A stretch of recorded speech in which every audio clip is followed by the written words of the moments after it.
자, 오늘은 이제 이제 본 강의로 들어가서 얼라이먼트와 레벨링 중에서 이 레벨링에 대해서 한번 공부할 거예요. 온라인 레벨링은 사실 뭐 이렇게 강의는 이렇게 구분돼서 하는 것 같지만 사실은 동시에 일어나는 거죠. 동시에 일어나는 거고 항상 이 레벨링이라고 해서 순서적으로 보면 온라인이 어느 정도 돼야 온라인이 되면서 레벨링이 어느 정도는 돼요. 와이어가 이제 인게이지를 하게 되면 어느 정도 되는데, 근본적인 레벨링을 하기 위해서는 우리가 근데 조금 더 필요한 게 있어요. 그래서 우리가 레벨링이라는 걸 또 하고, 특히나 이 레벨링은 처음에 배열할 때도 레벨링이 필요하지만 여러분이 교정을 하다 보면 저번에 배웠던 견치, 단도, 후방 이동도 그렇고 나중에 하게 되는 스페이스 커저 하게 될 때도 이 보잉이라고 해서 사이드 이펙트가 생깁니다.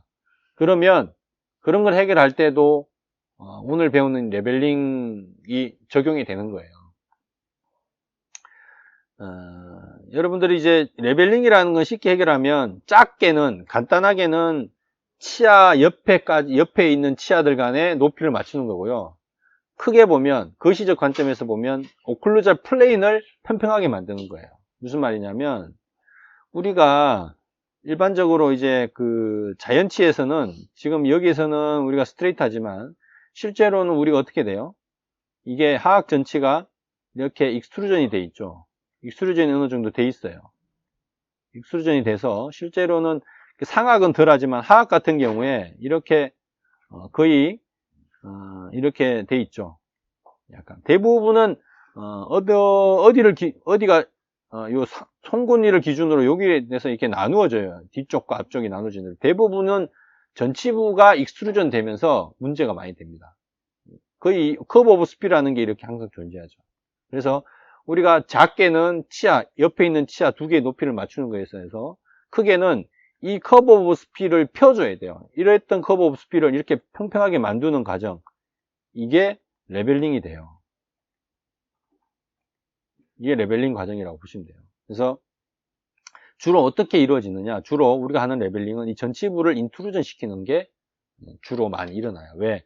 얘를 익스트루전 시키는 거는 어려워요. 왜냐하면 귀압력이라는 게 있기 때문에 우리가 익스트루전 시켜놔도 잘 안 되고, 인트루전 시켜야지 오버바이시라는 게 쉘로해지면서 상악과의 관계가 이제 좋아지는 거거든요. 그 과정에서 우리가 이게 펴져요. 그래서 우리가 교정을 하면 무조건 플레인을 플랫하게 만들어야 돼요.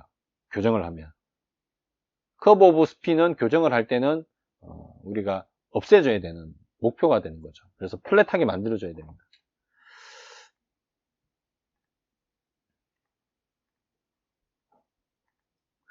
그래서 자, 여러분들이 이제 이런 레벨링을 이제 하게 되는 이유가 이 딥바이트 혹은 뭐 전치부 익스트루전 혹은 하계 커브 오브 스피, 버티컬 보잉, 이게 다 같은 모양을 가지고 나타나요. 표현하는 건 다 다릅니다. 상황에 따라서 이게 나타나는 게 상황에 따라서 이름도 다르고 표현은 다른데 이거를 해결하는 방법은 똑같아요.